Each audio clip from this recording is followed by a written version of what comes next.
We know no better. A soldier impales himself in a pit of bamboo spikes smeared with feces. Government spends billions to build things meant only to destroy. Boys are taught to kill like true professionals, and they die honorably together. Houses are burned, children are orphaned, and the crops are not sown. Nearly invisible heroes rain destruction from safety far above the clouds. Improvised explosive devices shatter tough young faces. Generations of work is turned into rubble, and leaders make great speeches. Young girls must practice prostitution instead of doing schoolwork. Grandmothers sob dirt channels on their cheeks in rags amid devastation. We have been committed, and now unquestioned support is required. All our precious resources are poured into the creation of destruction. Soldiers absorb lasting images of all kinds of death in stray glances. Plants, animals, and ecosystems are senseless bykill of the blinded carnage. The opposition is demonized and the people whipped and frenzied. Rape and looting are, all too often, the first spoils of the victorious. Infrastructure is destroyed to deny them water, food, and warmth. As he retreats, the cunning opponent also destroys everything in sight. The wise conqueror decrees a scorched earth policy. Many years later, simple farmers lose their legs to forgotten landmines. The dead and unmoving become part of the filth of mass destruction. All too often, innocent victims plead and scream, asking merely why. God is forsaken by those who realize that such folly knows no reason. And as their insides mingle with the mud, their eyes search for something. No one can stop these things, they say, for it is simply human nature. Men with grotesque wounds have not the sense to remain quite still. The enemy shouts in a harsh foreign tongue filled with evil overtones. Jesus gains more who pray for his mercy as their brothers fall beside them. We destroy the enemy homeland that is also part of our blue earth. A soldier spots a child's doll face down and crushed beneath a tank tread. Grimly marching on, he briefly loses track of his duty at the site. The children do not go to school or eat enough to grow up strong and fit. Refugees stumble onward in the days that began unimaginably long ago. Fresh screams pierce the silence, which follows yet another huge explosion. Birds no longer nest, and soldiers crouch to piss and shit in fear. The helpless and the evil are destroyed with the innocent and the wicked, and all those who remain must ask why it is they who are still alive. Soldiers grow ill in winter, always marching with frozen feet and hands. Their blood freezes, mixing with dirt and snot upon their uniforms. Women sleep in barns as the society they knew crumbles all around. They are raped and beaten in revenge for the horrible acts of others. Dehydrated, hungry mothers try to nurse the sickly wartime sons of rape. Dogs and horses are shot and eaten whenever they are seen. Wise generals may spare cathedrals in praise of the God who let this happen. Leaders may spread any lies required to maintain the mass psychosis. Families and economies and universities and minorities be fully damned. Everyone pull together in that glorious and holy name of destruction. The enemy would eat our children alive, and our leader rides upon a white horse. Every soldier would rather be at home in peace, but they always fight.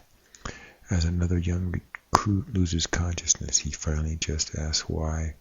Far away, one more child is orphaned and a mother gets a flag. Minerals and capital are expended at profligate and wasteful rates. The ravenous machine of death and ruin must be fed once again. Toothless grandfathers are merely clubbed aside with heavy rifle butts. Brave pilots vaporize milk factories with the blessings of their nation. Exhausted and confused in a hostile land, Marine shoots a begging woman. Official press releases unwaveringly show the progress of our side. Military leaders study and practice conquering and killing their entire lives. War is always the last option, but is always the first added to the list. Generals are trained not to be concerned with the reasons for their orders. Politicians demand solutions, and the military can produce a plan. Kill, poison, and lay waste in the name of freedom, peace, and security. It is our monstrous creation rising from science, religion, and politics. Let the doddering priests and lying politicians rationalize and explain. Call upon the people for patriotism and faith in God's unknowable will.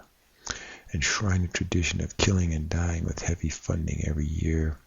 Ennoble painful death in dirty, far-off lands to the common man.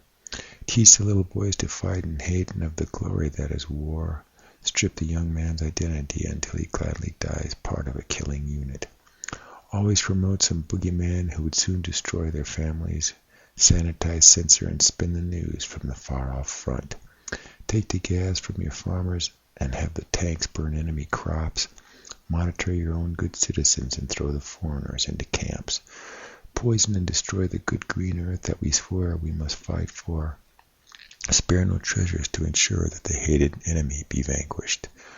Honor the crippled veterans and let no one question their sacrifices. Spy upon your allies and always research potential war scenarios. Take the dregs and give them guns, build up their pride and send them off. Teach the officers how to let them die as tactics in a larger plan. Tell the boys that they can become men through death and destruction. Leave behind landmines and defoliants and hated bastard spawn. Ignore the baby wrapped comfortably in the dried blood of her mother. Burn any vegetation that may hide an enemy or shelter little birds. Use prayer as a weapon and a shield and be far too sure of your own faith. View the world with moral clarity and act as God's vengeful sword. Let pressing issues slide, but never permit the war fever to grow cool. Let the poor go off and die, but keep your son safe in business school. Photo op for 10 minutes the friendly wounded in some convenient hospital. Lobby for ever more spending to protect our brave boys overseas. Take the election contributions from the stout-hearted defense industry. Push fat, no-bid, cost-plus multi-year contracts back their way. Arouse fears of terrorism to enable the removal of cherished civil rights. Characterize the brutal, harsh wartime as the country's finest hour. Maintain a strict, rigid, and centralized chain of military command. Deny knowledge of atrocities and war crimes committed in the field. Whisper that God is love and deliver his divine retribution upon the enemy. Spend trillions researching better ways to kill and maim and poison. Have the best engineers use all cleverness to create machinery that destroys. Appropriate the crops to keep the army marching under your control. Publicize rumored atrocities and fabricate unconfirmed reports to leak. Press the generals for body counts and reclassify your own wounded. Break the enemy's spirits by destroying the symbols which sustain him. Dangle beautiful women in front of the rabid troops in the field. Release touching stories of children born to fathers killed in combat. Regretfully cut survivors' benefits while reducing corporate taxes. Increase domestic surveillance and call for greater sacrifices for freedom. Glorify the people's struggle while callously killing them like insects. Employ the most gifted advertising firm to produce slick propaganda. Underreport your casualties and inflate the enemy dead. Be ever on the lookout for homeland treachery and trust no one in the end. Continue sacrificing in defeat, merely to satisfy your brutal egos. Let the citizens know it is truly black or white, for us or against us. Hide away your millions while demanding ever more from the people. Call the farmers from the fields and send the women to the factories. Send the priests to the front and let the old men guard the prisoners. Silence the critics who would question our morality and motivation. Damn the brave suffering of the common man with faintest praise. Wink and nod around the brutal tactics never mentioned to the public. In the field, do what it takes to stay alive, and then lay awake in the night. Smear the mud from your wound as the morphine starts to take effect. Try and catch up with Jesus, jogging with his cross far ahead. Fall down and do not rise as the enemy comes with bayonets. Light the body soaked with gasoline and get warm by the bonfire. The old soldier sheds a tear, the young man prepares joyfully for his war. Many years later there is still pain from a foot no longer there. Women cannot grasp why sons they carefully raised hurry off to kill and die. I fled with nothing when they came with hatchets and machine guns. They raped my sister, and now she and her bastard son are both outsiders. They are simply animals, and it is our duty to slaughter every one.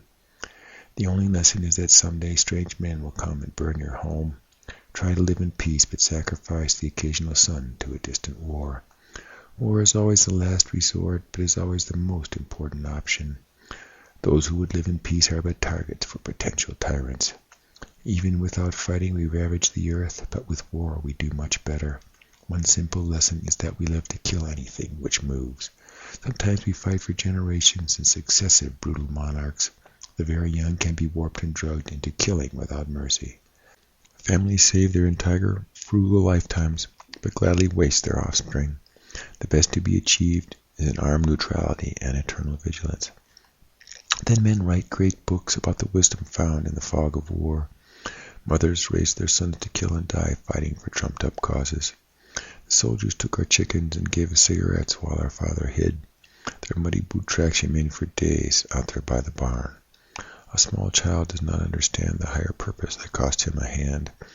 Picking through the rubble of their former home, desolation claims them. Food is rationed, materials commandeered, and dreams must be put aside.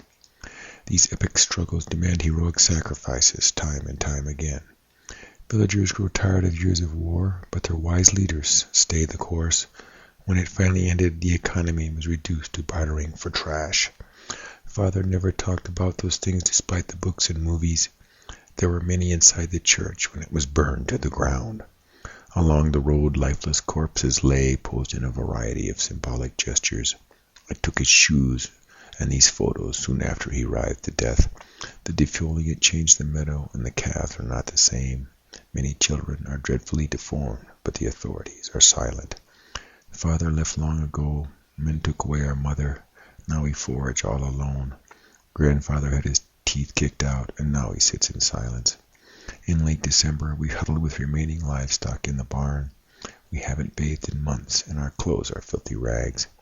We surprised a soldier as we hid, and he shot my brother in the face. He swore loudly at us for a moment, and then broke down into grimy tears. I was 10 and given drugs and guns and learned to kill as a game. The patriotic pilots flew all night to level our village from far above. We provide the finest medical care for those we send to be blown apart. They can barely wait until their guts are sewn up to rejoin the killing once again. Grandma starved to death in silence. We kept her in the cellar until March. My little brother got no mother's milk, but licked the gas off the grass.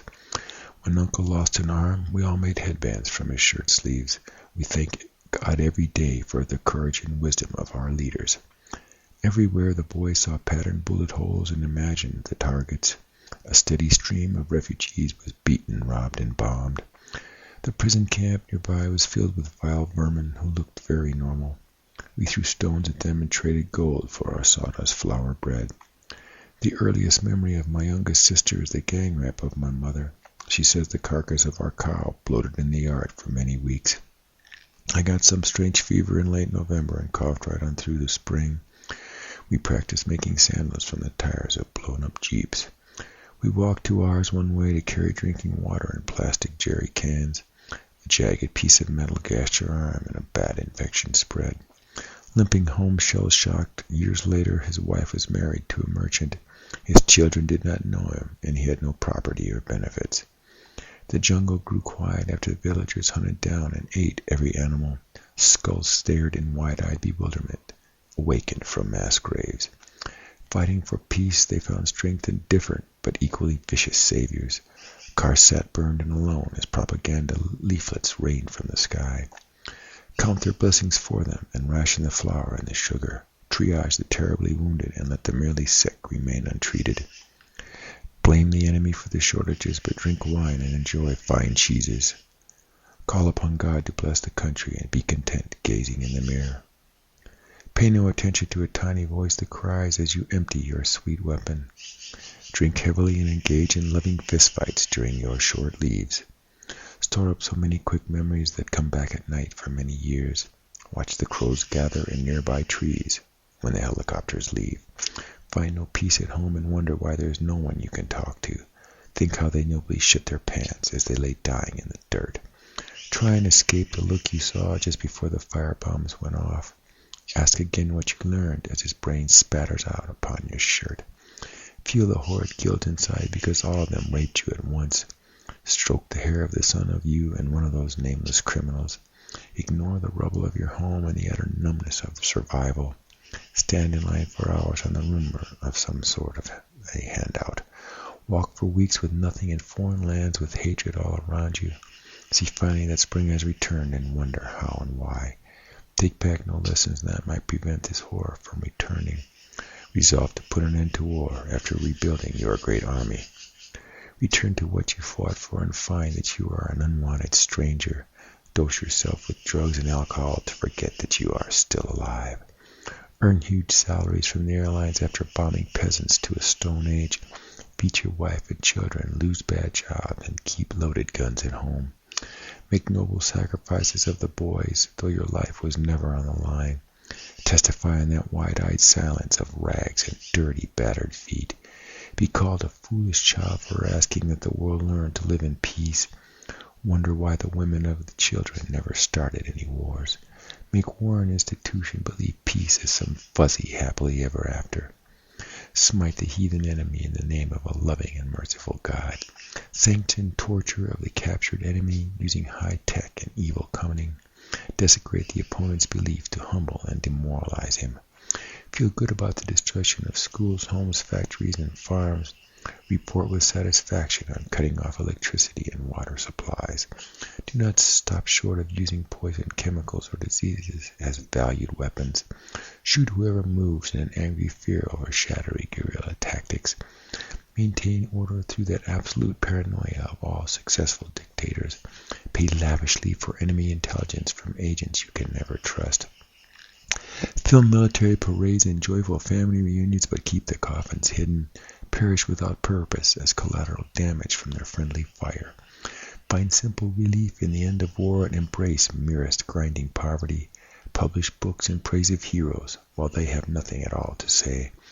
Be sure the young boys grow up fighting but not thinking very critically. Leave the hard questions unasked until many years have passed. Piece together new lives with different families in makeshift neighborhoods. Dream of the dead and mutilated and try to forget the awful noise. Catch malaria from the mosquitoes bred in the potholes left by the bombs. Sell rusting tank parts for scrap metal without apparent emotion. Kill anyone who opposes you without a shred of reason for several years. Overnight become a good husband, loving father, and patient citizen. Consume even more precious resources rebuilding from wanton destruction. Give thanks to God for victory, but never ask why he let it happen. Race to rebuild armories and military hardware while disavowing violence. Sell weapons as capitalist commodities with a blind eye to their use. Feel the weight of human suffering, but be tempered by false righteousness. Let the old ever sentence the young to foolish wars and endless cycles. Let the population grow, the weapons proliferate, and the resources dwindle. Use diversity of languages and customs to foster hatred between them. Pull the teachers from the schools and the students from the universities. Let them learn for themselves the lessons that cannot be imparted. Do not seek methods that might end wars, but find ways to make them worse. Never let it disappear, and always ensure that yet another looms.